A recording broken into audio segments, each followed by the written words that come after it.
Redeemer of Israel, our only delight, on whom for our blessing we call, our shadow by day and our pillar by night, our King, our deliverer, our all.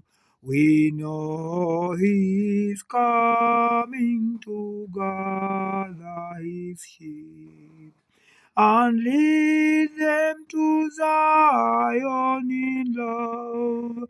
For why in the valley of death should they weep, or in the lone wilderness roam?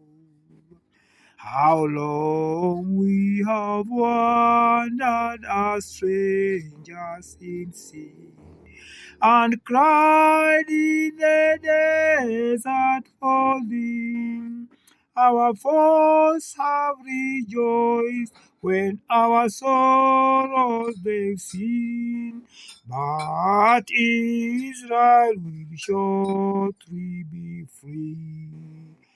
As children of Zion, good tidings for us.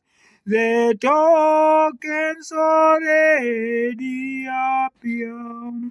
Fear not and be just, for the kingdom is ours.